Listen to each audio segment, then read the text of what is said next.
Voilà, le climat des affaires, la diversification de l'économie tchadienne, les investissements directs étrangers ainsi que l'industrialisation et l'exportation de nos produits. Voilà, c'est sur ces questions que nous allons nous entretenir avec Monsieur le ministre. Mais d'abord, peut-on avoir une idée, Monsieur le ministre, sur le climat des affaires au Tchad? Merci de vouloir poser cette question, qui est normalement une question qui devrait faire l'objet d'une longue et profonde discussion, mais bon, on va l'effleurer quand même. Le climat des affaires, comme on le dit, est un cadre dans lequel une entreprise est créée, dans lequel elle se développe, et il est déterminé par un certain nombre de facteurs socio-économiques, socio-démographiques, politiques, environnementaux, technologiques, et bien entendu économique. Et en ce qui concerne le Tchad, l'actualité vous le rapporte souvent que notre climat des affaires est assez difficile quand même. Il l'est à cause d'un certain nombre de facteurs que vous connaissez, le facteur sécuritaire, le facteur tout à fait aussi d'attractivité, parce que l'un des véritables facteurs du climat des affaires, c'est l'investissement. Et pour qu'il y ait l'investissement, il faut un certain nombre de conditions réunies. Effectivement, nous concédons que pour l'instant, nous avons encore des efforts à faire. Alors donc, pour être très bref, notre climat des affaires est celui que nous avons pour l'instant. Des efforts devraient être faits, ils le sont. Et nous pensons que sur le plan purement d'investissement, et qui devrait venir du secteur privé étranger, mais aussi la mobilisation des ressources internes, pour l'instant, les actions sont encore vraiment difficiles, mais il faut reconnaître que le Tchad est un pays tout à fait attractif. Si nous regardons surtout les potentialités disponibles, mais ça ne suffit pas d'avoir des potentialités. Il faudrait bien entendu que ces potentialités soient transformées, et je pense qu'on va en parler. Voilà. D'accord.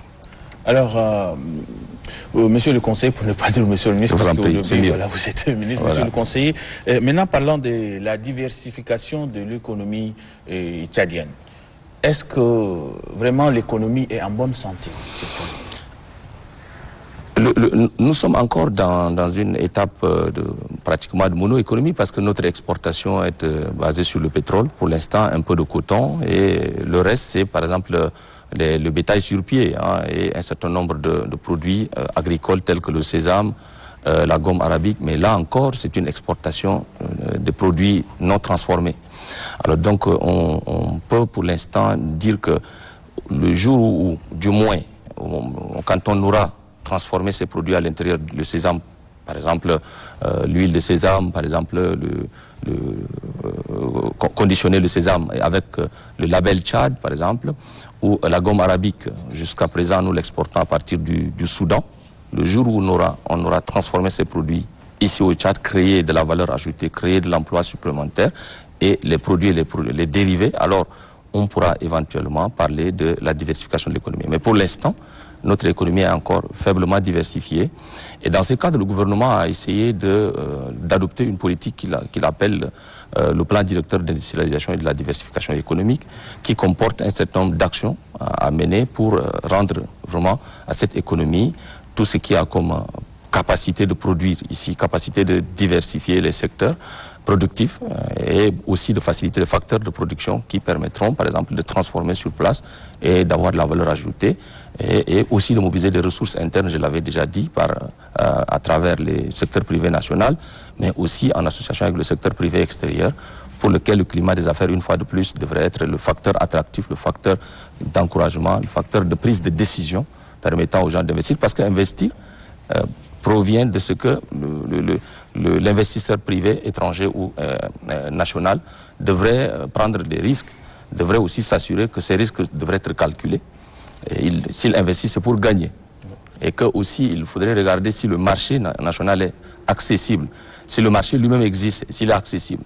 Quels sont les produits que nous pouvons implémenter ici et quelles sont les demandes locales, n'est-ce pas? Tout ceci rentre dans le climat des affaires. Il ne suffit pas de produire, il faut produire pour le marché. Et donc, le marché, est-ce qu'il existe? Oui. Notre marché intérieur existe, même s'il est faible, mais dans le voisinage, le Nigeria, c'est 200 millions d'habitants. c'est un marché potentiel. Quand on regarde les fortes démographies autour de nous, quand on parle du Soudan, c'est une forte démographie. Le Cameroun, c'est un peu plus de 26 millions. Le Niger. Donc, il y a le marché dans la sous-région, mais il faudrait que la demande de ces marchés corresponde à notre production. Il faudrait aussi que, pour l'un des facteurs de climat des affaires que j'oubliais, c'est le capital humain, la qualité de la main-d'œuvre. Ouais. Si elle est disponible localement, elle est un facteur qui peut aussi encourager, n'est-ce pas, le climat des affaires, encourager l'attractivité, constituer un facteur productif au niveau local et qui peut être vraiment tout à fait un des facteurs attractifs aussi du climat des affaires. Monsieur le ministre, vous avez parlé tantôt de la diversification, la transformation, alors qu'aujourd'hui, on sait que notre agriculture reste encore traditionnelle, plus ou moins, et on va essayer, même s'il y a des travaux. Non, c'est une agriculture traditionnelle. Est-ce que le système de production sur le riz, il est encore dominant, et donc c'est vrai, oui. C'est une agriculture. Ce qui fait qu'on n'a pas une grande ou forte production, on va le dire. Est-ce qu'on peut parler d'industrialisation dans ce cas? Non, en tant qu'idée, en tant que vision, oui. Oui, en tant qu'idée, en tant que vision, oui, puisque le substrat existe. L'agriculture, comme vous le dites, bien que encore traditionnelle, oui. L'élevage, encore fortement dominé par l'élevage sentimental, alors qu'il doit être un facteur économique certain, oui. Parce qu'on a près de 130 millions de têtes, des cheptels, toutes catégories confondues. C'est un facteur, forcément, c'est une aubaine pour notre économie. Mais ça reste une potentialité non transformée. Et donc il faut vraiment activer le facteur transformationnel de notre économie, de nos produits, pour rendre à cette économie son caractère, comment vous appelez, vous le disiez tout à l'heure, d'économie diversifiée. Parce que si un seul secteur, n'est-ce pas, détermine une économie comme la nôtre, si c'est le pétrole, le jour où le prix de baril sur le marché va chuter, eh bien, vous n'êtes pas à l'abri de tous les risques. Vous avez dû suivre à partir de 2015 ce qu'on a subi.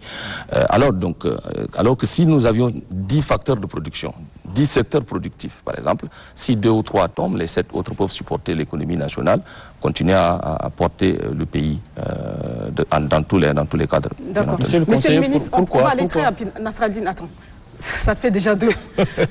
on est dans une dynamique gouvernementale, oui. Où on encourage même toute la population à retourner à la terre. Pendant qu'on se retrouve, monsieur le ministre, vous l'avez aussi, vous êtes d'accord, vous accordez, vous signez aussi que nous sommes dans une agriculture traditionnelle.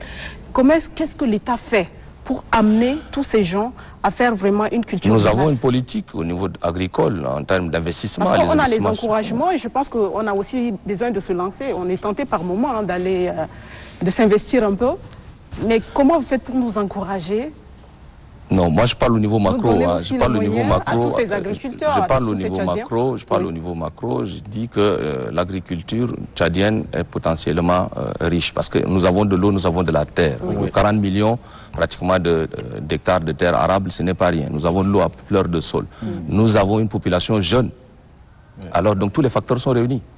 Ce qui manque certainement, c'est la technologie. Ce qui manque certainement, c'est par exemple l'énergie pour industrialiser l'agriculture.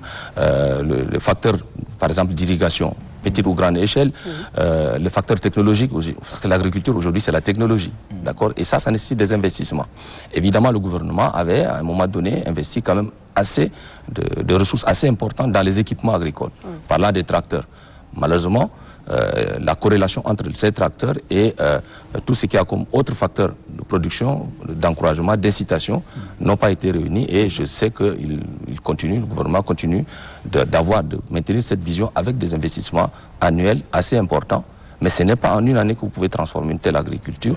Je parlais de facteur technologique qui est très important. Aujourd'hui, vous allez voir que l'utilisation des IC, des NTIC, par exemple, dans l'agriculture, ailleurs ça existe. Ici aussi ça existe. Mais à une échelle tout à fait élitiste, peut-être que ce sont quelques personnes qui testent cela, mais ce n'est pas à une échelle. Ce n'est pas une échelle. Parlant particulièrement des encouragements, eh bien c'est une initiative personnelle. Ailleurs, dans d'autres pays, les cultures de plantation, les fonctionnaires de l'État ou dans le secteur privé investissent dans l'agriculture en même temps qu'ils sont au niveau politique, mais investissent dans l'agriculture. Je ne sais pas si nous le faisons assez ici, mais en tout cas, moi, je le fais. Voilà. Alors, monsieur le ministre, moi, j'aimerais poser surtout cette question-là. À part même l'agriculture, monsieur le conseiller, mais pourquoi on n'arrive pas vraiment transformer nos produits localement? La question ne se pose pas pourquoi. Oui. Nous essayons de le faire, c'est qu'on ne le fait pas assez ou à une échelle, je l'ai dit. Alors qu'il faut le faire à l'échelle, c'est-à-dire avoir un investissement dans les nouvelles technologies, avoir un investissement dans les aménagements. Aujourd'hui, nous avons des centaines d'hectares aménagés. Les casiers AB, etc., Beaumont, à Laï, quand vous entrez à Bongor, quand vous entrez à Doba, tous ces espaces sont des espaces aménagés, N'Djamena Fara, etc. Mais nous n'avons pas encore, comment on appelle, perçu l'exploitation maximum, comment vous appelez, optimum, n'est-ce pas, par les populations de ces aménagements importants. Je parlais ici des équipements agricoles, les tracteurs, les aménagements existent. Je vous ai dit qu'il y a de l'eau. L'État investit des milliards chaque année pour les intrants, donc pesticides et tout ce qui est engrais, NPK, urée et tout ceci. Mais ce n'est pas encore à l'échelle et je pense qu'il faut vraiment passer à l'échelle. Et la politique du gouvernement, en ce moment, c'est vrai, dominée par le souci de retour à l'ordre constitutionnel, mais nous ne perd pas de vue, quand vous avez vu la présentation du Premier ministre devant le Parlement, il a insisté sur la relance de l'économie. La relance économique passe par, n'est-ce pas, l'investissement. On va continuer à investir dans l'agriculture, mais il faut de la formation, n'est-ce pas, la formation qui échoue aux paysans, qui doivent être des paysans modernes. Il faut que dans notre système de formation scolaire et académique, eh bien, qu'on puisse aller vers la formation des métiers agricoles. C'est un métier, ce n'est pas une pratique au hasard. Alors que jusqu'à présent, nos paysans produisent pour juste leur propre alimentation, l'agriculture de subsistance. Nous devrions passer à une agriculture transformationnelle, une agriculture industrielle. Ce n'est qu'à partir de ce moment que vous allez parler de l'agriculture comme étant un facteur économique certain. Nous devons passer de l'élevage, actuellement l'élevage sentimental, à un élevage transformationnel, un facteur économique certain, dont on a les produits et les dérivés. Aujourd'hui, l'investissement, nous venons de signer le 5 novembre, le gouvernement vient de signer le 5 novembre avec un partenaire important, n'est-ce pas, un contrat de financement dans le secteur de l'élevage pour la création de 7 zones économiques spéciales au Tchad, dont la première va commencer par Mondou, la deuxième à N'Djamena, vous avez Ati, vous avez Abéché, vous avez Amdjara, vous avez Sar, etc. Donc, ça commence quand même quelque part, et c'était après le pétrole, moi je pense que c'est même l'investissement le plus important de notre pays, parce que c'est le secteur le plus structurant, l'agriculture et l'élevage. Ce sont deux secteurs très structurants. Ça veut dire que quand vous investissez là-dedans, il déclenche les autres secteurs qui vont avec. Que ce soit les pistes rurales, que ce soit l'énergie, que ce soit les technologies, que ce soit tout ce qui est formation, etc. etc. Donc ce sont des secteurs qui peuvent déclencher les autres secteurs. Et à partir de ce jour, vous allez dire, eh bien, je veux dire, l'économie nationale, l'économie tchadienne est véritablement en train de s'engager vers cette diversification, vers la production pour le marché. Et en janvier, ici, le chef de l'État va lancer sans doute la première zone économique spéciale. Et vous entendez souvent parler de zone franche, etc. Là, cette zone va être bâtie autour de l'élevage, du secteur d'élevage. Et ça va déclencher aussi un investissement dans l'agriculture, puisqu'il faut produire l'alimentation alimentaire. Jusqu'à présent, nos animaux sont nourris grâce au pâturage naturel, chose qui crée aussi des conflits agriculteurs-éleveurs. Donc vous voyez, cet investissement, s'il est réellement assis, pourrait valablement contribuer non seulement à diversifier l'économie, à faire que nous puissions labelliser notre viande, que nous mangeons de la bonne viande au Tchad, que nous exportions enfin de la viande tchadienne à l'étranger, partout au monde, et que nous puissions aussi, n'est-ce pas, nourrir nos animaux à la base de nos propres productions, et non que les animaux aillent paître dans les champs et qui créent des problèmes entre les agriculteurs et les éleveurs, malheureusement instrumentalisés certainement peut-être par des gens que ça arrange en tout cas. Monsieur le conseiller, parlant des investissements directs étrangers, est-ce que réellement nous avons des partenaires qui Je venais de vous répondre qu'on a signé le 5, une convention qui va pratiquement avoir 200 milliards d'investissements. Dans le secteur de l'élevage? Oui, de l'élevage et de l'agriculture. L'élevage, de l'agriculture, l'énergie.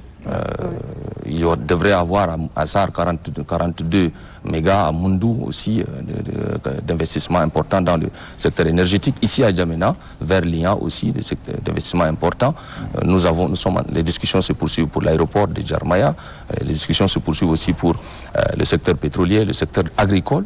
Il y a l'investissement il devrait avoir l'investissement dans la filière riz, la filière maïs, la filière blé, la filière sésame. Et ce sont des investissements en perspective qui peuvent valablement être qualifiés, comme vous le dites, d'investissements directs étrangers et qui le devraient avec le secteur privé national tchadien qui aujourd'hui a encore des problèmes d'accès au financement, nous en sommes conscients. Merci beaucoup, Monsieur le ministre. Ça fait longtemps que la régie nous signale qu'on a dépassé les minutes, mais bon, moi j'ai pas fini, c'est fou ça, il me reste encore plein de questions à poser, mais on va essayer de caler notre rendez-vous avec vous, oui, surtout pour parler amplement de la question du climat des affaires. Climat des affaires, ouais. On est concerné. On a effleuré, je vous ai dit, on ne pouvait pas en 10 minutes parler de telles questions. Justement, voilà. Malheureusement. Malheureusement. Donc, à une autre fois, Monsieur le ministre. Merci beaucoup, merci à vous.